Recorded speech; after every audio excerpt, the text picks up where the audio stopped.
विश्व में 14 बार परिक्रमा की है पूरे पृथ्वी की। 10,000 से ज्यादा शिष्य बनाए, 96 सन्यासी बनाए, है ना। 108 जू में जो मंदिर दिख रहे हैं ऐसे 108 मंदिर, गुरुकुल, गौशालाएं बनाई। तो 70 साल की उम्र में उन्होंने जो करके दिखाया वो असंभव है। हम लोग जवान हैं, कीर्तन गाते हैं, प्रवचन देते हैं तो लोग सुनते हैं, लेकिन कोई बुढ़ा आदमी प्रवचन देगा जवान आदमी को तो नहीं सुनते। बोलते अरे तुमने तो अपना पूरा जीवन का भोग विलास कर लिया है ना, और अभी हम लोगों को ज्ञान दे रहे कि भगवान का भक्ति करो। ऐसा होता है।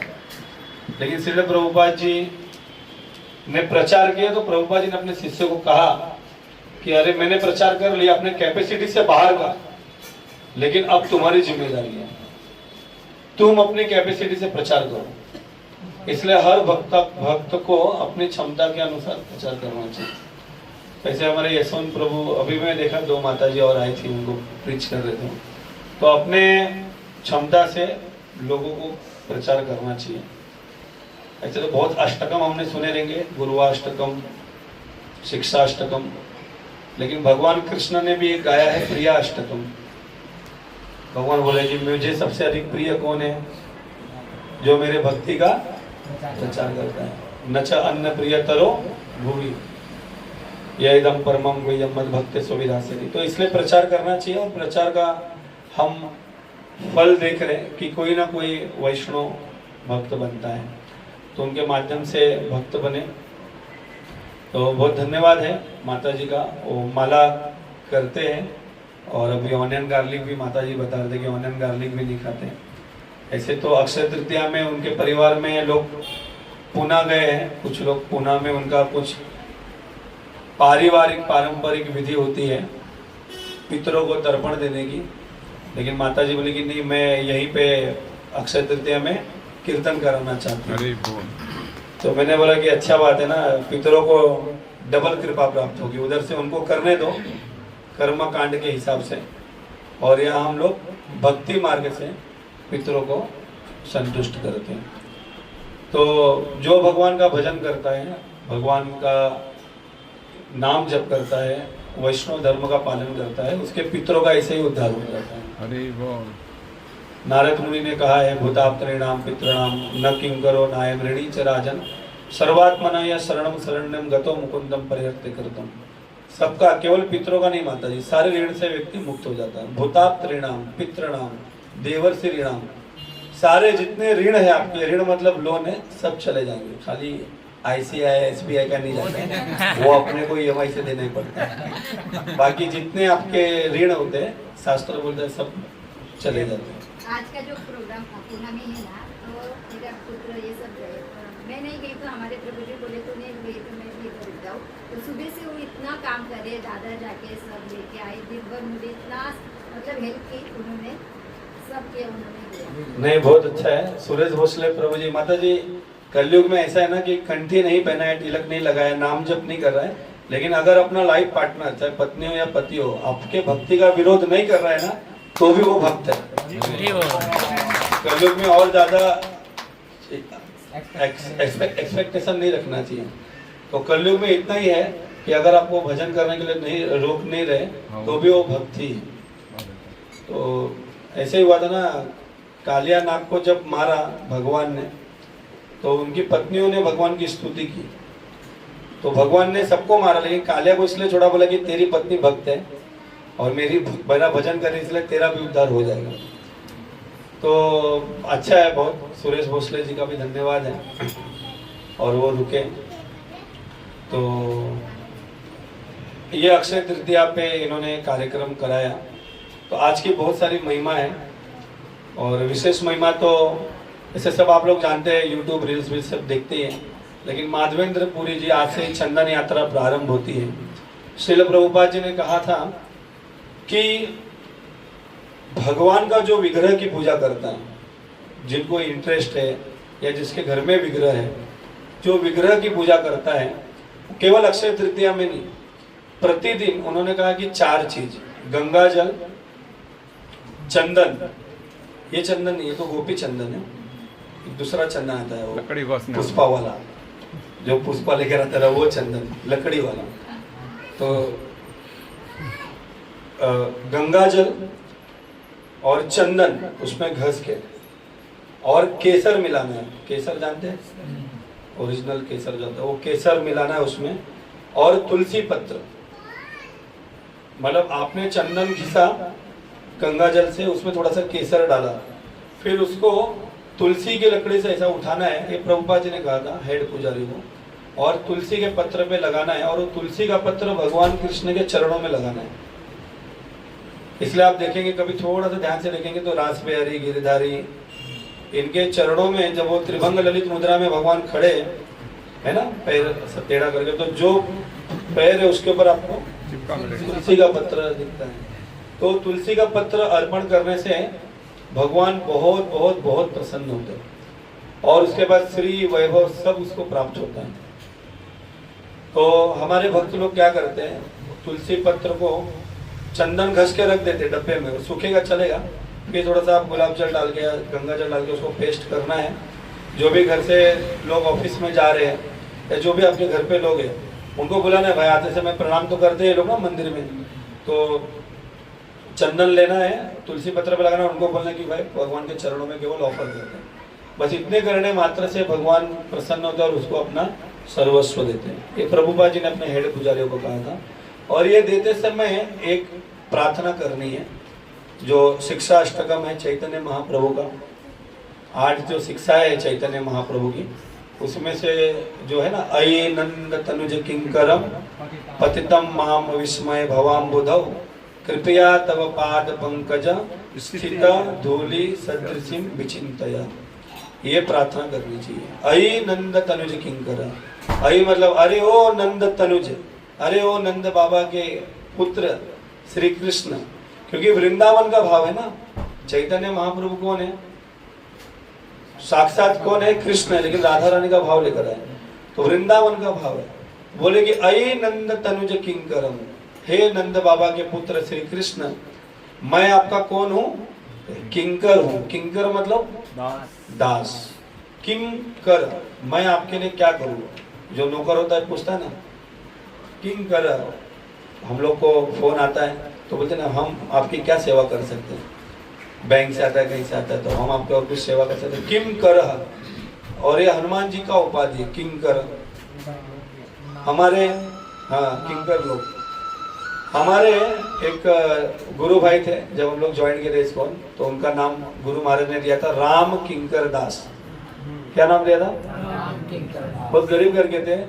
उनके गांव में बाढ़ आ गया था, तब वो बंबई आ गए, बेचारे कुरियर का काम करते थे, और कई सालों तक, क्योंकि अकेले रहते थे है ना, तो कुछ था नहीं खाने के लिए, तो दही लेते थे, उसमें शक्कर डालते थे, और बाहर से रोटी मिलती थी ना उस समय 2 रुपए 3 रुपए की, ऐसी रोटी लेते थे, बनाते थे, रोटी और दही कितने साल तक खाते थे और जब करते रहते थे। अभी वो बाबा महाराज के तरह, रमेश बाबा के तरह।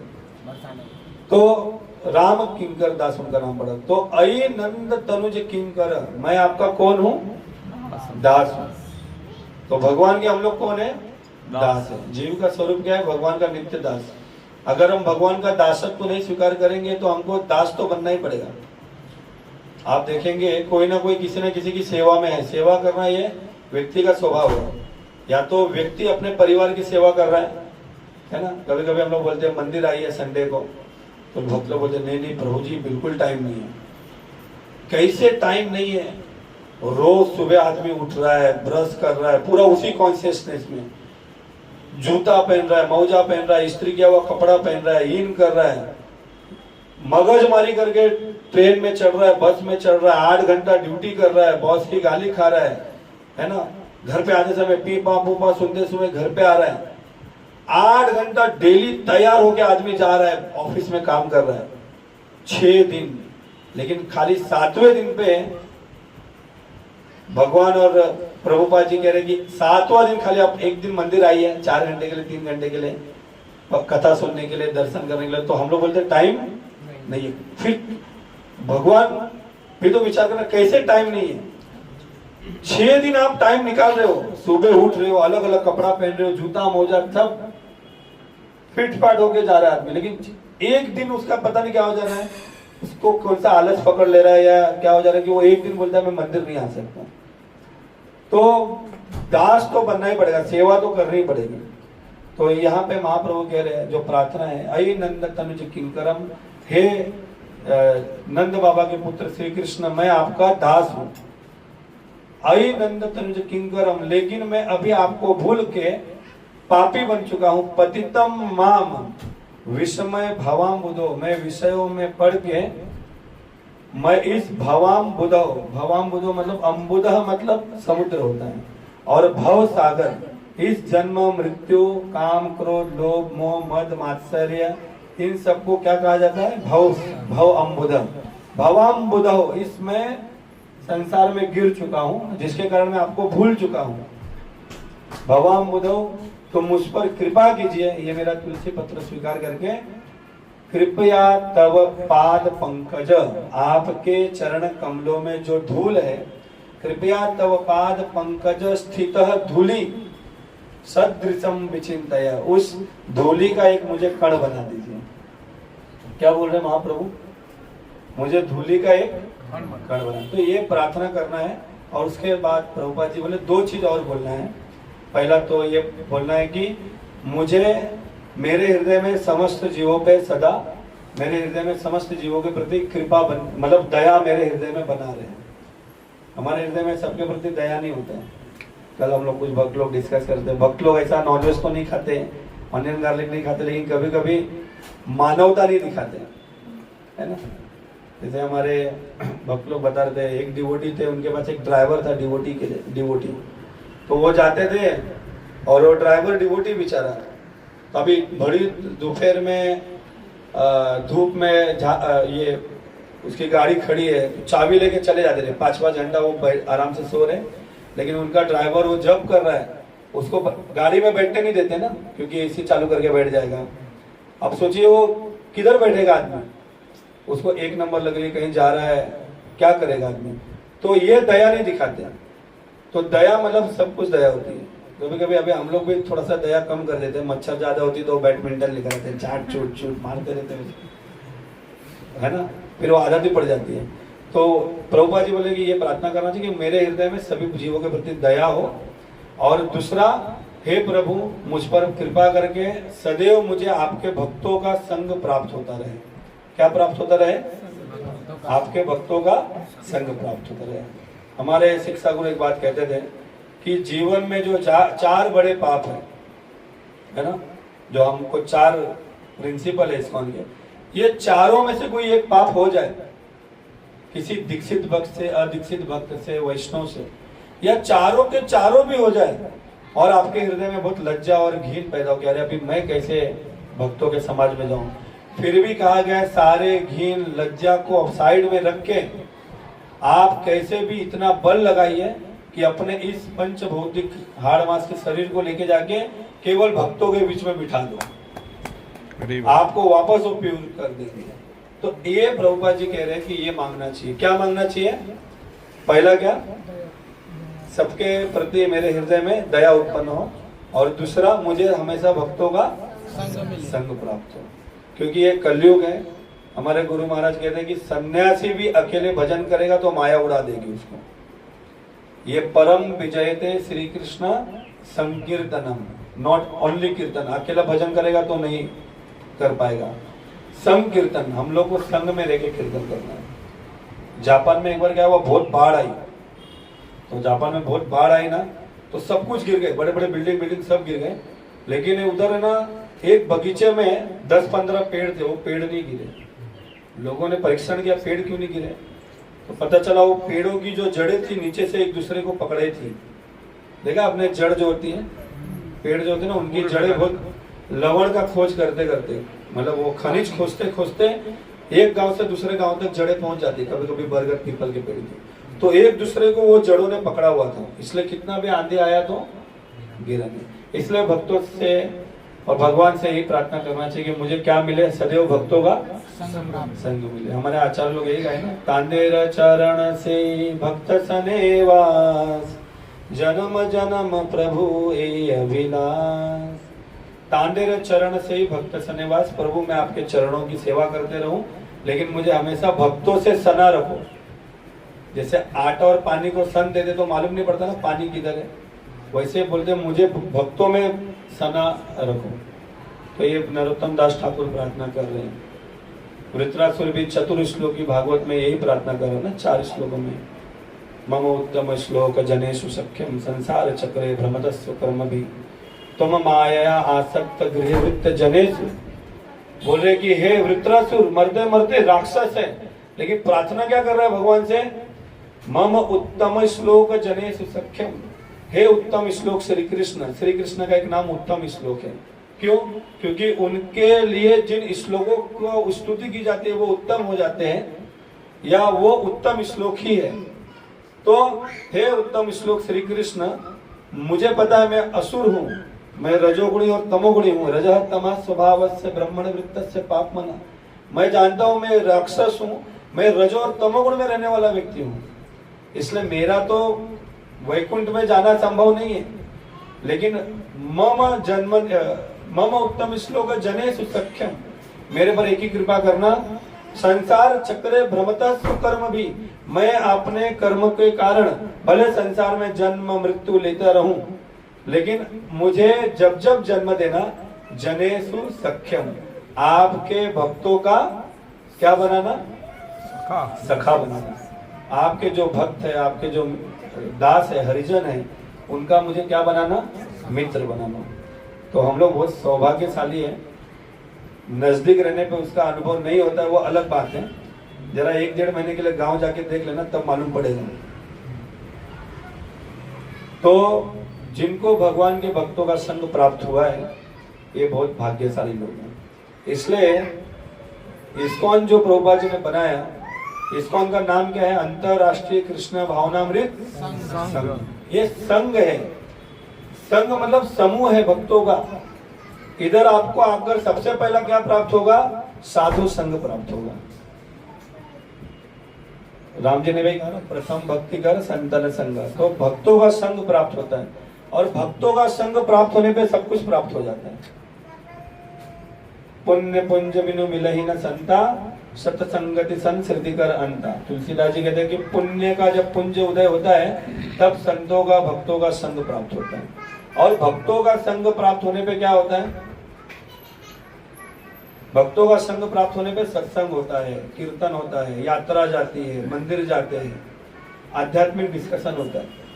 हमारे गुरु महाराज कहते हैं भक्त से भक्त मिले करे शास्त्र की बात। क्या बोलते हैं? बोलिए, जिसको तो याद नहीं होगा ये सब याद कर सकते हैं। भक्त से भक्त मिले करे शास्त्र की बात। बोलिए, भक्त से भक्त मिले करे शास्त्र की बात। गधे से गधा मिले, गधे से गधा मिले करे लातम लात। करे लातम लात। होता है ना, गधा मिलता तो देखा आपने, ऐसा पीछे से मारता, गुलाटी बोलते हैं उसको, है ना। अभी ताड़ गोला बहुत बिक रहा है, दिख रहा है वो ताड़ गोला। जब भी मैं ठेले गाड़ी पे देखता हूँ मेरे को तालवन की लीला ही आ जाती है भगवान की। बलराम जी जब गए थे ना, तो कौन था वो? धेनुकासुर। भगवान को देख ऐसा भाग के आया, तो भगवान सोचा आगे से मारेगा, तो बलराम जी हम खड़े हो गए। लेकिन क्या वो गधा था ना, तो आगे से मांगा, आगे भाग के आया और बाइक लेके कैसा बिल्ली मारते ऐसा पीछे घुमा और गुलाटी मार के भाग गया। बलराम जी के छाती पे ऐसा 2 लात मारा और फिर भाग गया। अब भगवान बलराम जी को हंस के दिखाने लगा। बलराम ने ठीक है चल एक ओवर और डाल। भगवान बोला 1 बॉल और डालते को दिखाता हूँ। जब दूसरी बार आए तो पैर पकड़ के ऐसा घुमाए उसको, तो सुखदेव गोस्वामी कह रहे कि मरा कब तक मालूम है? जब बलराम जी ने पकड़ के घुमाए ना, उधर ही प्राण निकल गए थे। बाद में फेंका जब ताड़ के वृक्ष पे, तो अपने आप ताड़ के सारे ताड़ गोले नीचे गिरने लगे, तब ग्वालों ने खाया। तो भगवान से ये प्रार्थना करना चाहिए कि हम मुझे भक्तों का संग प्राप्त हो। तो ऐसा ये जो अक्षय तृतीया है, बहुत इसकी महिमा है। तो चंदन यात्रा जो है यहीं से प्रारंभ हुई थी, इसलिए मैंने चंदन का बताया। तो हमारे मंदिर में भी ये पूरा महीना चंदन लगाते हैं। इसी समय हमारे माधवेंद्रपुरी जो चैतन्य महाप्रभु के गुरु कौन थे? ईश्वरपुरी के गुरु माधवेंद्रपुरी, जिनका रेमुणा में क्षीरचोरा गोपीनाथ के पास समाधि है। ऐसे माधवेंद्रपुरी ने श्रीनाथ जी को प्राकट किया। आज जो पुष्टि मार्ग में श्रीनाथ जी की उपासना होती है ना, वल्लभाचार्य महाप्रभु के द्वारा, उस श्रीनाथ जी के प्राकट्यकर्ता कौन है? अपने चैतन्य महाप्रभु के परम गुरु माधवेंद्रपुरी। उन्होंने श्रीनाथ जी को प्रकट किया। श्रीनाथ जी उनको बोले, अरे इधर भजन कर रहे हो, इतना गर्मी है, मई का महीना चालू हो गया है, बहुत गर्मी हो रही है, खुजली हो रही है, कुछ मुझे निकालो इधर से बाहर। तो माधवेंद्रपुरी कुछ लोगों को लेकर गए और गोवर्धन से उनको निकाला। फिर चंदन लेने के लिए पैदल गए उड़ीसा, फिर पैदल चंदन लेकर आ रहे थे वृंदावन से पैदल गए, चंदन लेके आ रहे थे। फिर भगवान ने बोला, दया आ गई भगवान को, इतना बूढ़ा है और चंदन लेकर आ रहे हैं। तो भगवान ने बोला कि इतना लंबा आने की जरूरत नहीं है, उधर उड़ीसा में बालासोर डिस्ट्रिक्ट में रेमुणा जगह है, उधर मेरा ही स्वरूप है गोपीनाथ, उनको गोपीनाथ को चंदन लगा दो। भगवान बोले मुझे इधर वृंदावन में चंदन मिल जाएगा। तो फिर उनको वहां पे चंदन लगाया गया। फिर वो खीर चोरा लीला हुई, भगवान ने खीर चुराया। ऐसे माधवेंद्रपुरी जो थे उनकी चंदन यात्रा प्रारंभ हुई। दूसरा परशुराम, भगवान परशुराम का भी जन्मदिन आज के दिन ही हुआ था, जो भगवान विष्णु के अवतार है। और पूरे 21 बार नीच छत्री किया था, क्योंकि जब गला काटा गया था तो उनकी माता ने 21 बार छाती पीटी थी, तो बोले 21 बार नीच छत्री कर दी। ऐसे वो सबको नहीं मारते थे, सब लोग सोचते कि अरे लग रहा है वो ब्राह्मण थे जो सब क्षत्रियों को मारते थे। जो यज्ञ में बैठा रहता था, धार्मिक था, भगवान का भजन करता था, उसको नहीं मारते थे। लेकिन ऐसा घूमते थे परसा लेके, इससे राउंड अप में निकलते ना, जो मिला उसको मारते थे। तो इसलिए अयोध्या में क्या हुआ, जब दशरथ जी को पता चला कि परशुराम जी, होता ना हमारी पद यात्रा निकलती है लोकनाथ महाराज जी की, तो मालूम पड़ता है कि यार वो इधर पहुंचे, अभी चेंबूर पहुंचे, आधे घंटे में इधर आने वाले, तो इधर सब तैयारी करना चालू हो जाते हैं, रसना विसना बनाना चालू हो जाता है गाँव में। तो वैसे दशरथ जी को जब पता चला कि अरे बाप रे, अगला स्टेशन मेरा ही है, परशुराम जी इधर आ रहे बड़े वेग में परसा लेके, अभी परसे का खून सूखा भी नहीं है, तो क्या करते थे दशरथ जी, क्योंकि परशुराम जी का ऐसा नियम था कि जो यज्ञ विज्ञ में बैठा है उसको छोड़ देते थे, क्षत्रिय को। तो दशरथ जी परशुराम जी के भय से क्या करते थे, कोई छत्राणी कन्या को ढूंढते थे और पंडित जी को ढूंढ के उसके साथ शादी करना चालू कर देते। ऐसा तो हम लोग सुने कि राम जी की एक पत्नी, दशरथ जी की कितनी, 3 थी, लेकिन वाल्मीकि जी बोलते 3 नहीं थी, 353 पत्नी थी। कितनी? 353। तो बोले 353 क्यों किए? ये परशुराम के चक्कर में किए। बोले परशुराम जी आते थे, देखते रहे, अच्छा ये यज्ञ बेटा जिसको जाने थे, अभी ऐसे भी मरने वाले, शादी कर रहे हैं, आगे निकल जाते। तो ऐसा 353 इन्होंने शादी किया। तो ऐसे परशुराम जी का अवतार हुआ था। गंगा जी का भी अवतरण हुआ ना, गंगा जी का भी अवतरण हुआ था आज के दिन ही। गंगा जी की आप सब कथा जानते हैं, भगीरथ जी लेकर आ रहे थे, तो आते आते क्या हुआ, कमंडल में ब्रह्मा जी का आया, ब्रह्मा जी के कमंडल से और वेग था, इतना वेग था जैसे ऊपर से पानी फेंकेंगे और नीचे किसी के सर पे गिरेगा तो सर पे घाव लगता है जोर से, तो बोले पृथ्वी पूरी उड़ जाएगी, पृथ्वी का टुकड़ा हो जाएगा। तो कमंडल का पानी भगवान शिव ने अपने जटा में लिया, उधर से फिर गंगा आने लगी, फिर भी गंगा का इतना फोर्स था कि गंगा सबको उड़ा रही थी। तो जब आप नवद्वीप परिक्रमा करेंगे, मायापुर, हम लोग नवंबर में प्लान किए हैं जाने का, मायापुर और जगन्नाथपुरी की यात्रा। तो जब नवद्वीप परिक्रमा करेंगे तो नवद्वीप परिक्रमा में 9 द्वीप है, जाम्बू द्वीप, अंत द्वीप, कोल द्वीप, सीमंत द्वीप, गोद्रुम द्वीप, ऐसा 9 द्वीप है। उसमें से एक द्वीप आता है जानु द्वीप। क्या नाम आता है? उधर जानु ऋषि रहते थे, तो वो कुटिया में तपस्या कर रहे थे। तो वो गंगा जी आई। गंगा जी क्या होता है, जिसका थोड़ा बॉडी बिडी रहता था वो देखता नहीं ट्रेन में चढ़ते में, किसको भी मसल मिसल के निकल जाता है। तो गंगा जी इतना फोर्स में आए कि जानु द्वीप कुटिया में भजन कर रहे थे, जानु द्वीप को कुटिया के साथ उड़ा दिया। जाने ऋषि की तपस्या भंग हुई। बोले किसने मुझे तपस्या भंग किया? बोले अरे गंगा जी ने भंग किया। जाने ऋषि अपने योग बल से पूरी गंगा जी को पी लिए। होता ना कभी कभी आदमी आगे चलता है, बोले पीछे आप लोग मेरे पीछे चलना। पीछे देखा भगीरथ जी ने, तो बोले गंगा जी किधर गायब हो गए। फिर पता चला कि जानु ऋषि ने पी लिया। फिर उनसे प्रार्थना की है जानु से कि अरे छोड़ दीजिए, ये उद्धार के लिए गंगा जी को पृथ्वी बुलाया है। फिर जानु ऋषि ने उनको अपने जंघे से, कान से, नाक से, आंख से और रोम छिद्र से छोड़ा। देखा आप लोग ने, जब पानी आता है नदी से बहकर तो उसको बांध लगाया जाता है ना, तो उसमें कई छिद्र किए जाते हैं, उसको धीरे धीरे छोड़ा जाता है, नहीं तो वो गांव उड़ा देती है ना प्रभु जी। तो ऐसे जानु ऋषि बांध थे गंगा जी का, तो जानु ऋषि ने उनको छोड़ा। तो जानु ऋषि से गंगा जी निकली, इसलिए गंगा जी का एक नाम क्या पड़ गया? जाह्नवी। जाह्नवी तट बने जग मन लोभा। जाह्नवी नाम क्यों पड़ा? क्योंकि जानव की वो कन्या हुई। ऐसे गंगा जी का भी अवतरण इसी समय हुआ था। और क्या क्या हुआ था सब मत बताना, अभी चुन रहे हो। बस माता जी बस, चलो हरे कृष्णा, बहुत बहुत धन्यवाद। तो 9:30 हो चुका है और ये अक्षय तृतीया है। आज के दिन जो भी दान पुण्य करता है, विशेष करके भगवान का नाम, भगवान की पूजा, भगवान का भोग प्रसाद अर्पण करता है, जो भी करता है आध्यात्मिक कार्य, वो अक्षय हो जाता है। आज के दिन ही द्रौपदी जी को अक्षय पात्र मिला था, जिसमें से खाने पे कभी वो समाप्त नहीं होता था। तो अक्षय मतलब कभी ये क्षय नहीं होता है। इसलिए आज आप लोग ने जो भी कार्य किया है यहाँ बैठकर भोसले जी के घर पे, और भोसले माता जी ने इनके परिवार में जो कार्य कराया है, कितना भी जीवन में अच्छे बुरे कर्म हो जाए, लेकिन यह जो कार्य है यह अक्षय रह जाता है।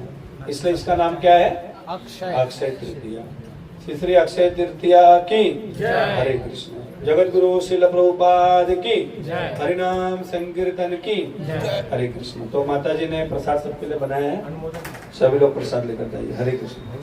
कृष्णा कृष्णा हरे हरे हरे राम राम राम। वीडियो पसंद आए तो लाइक शेयर सब्सक्राइब कर देना। मिलते हैं अगली वीडियो में, तब तक के लिए हरि बोल।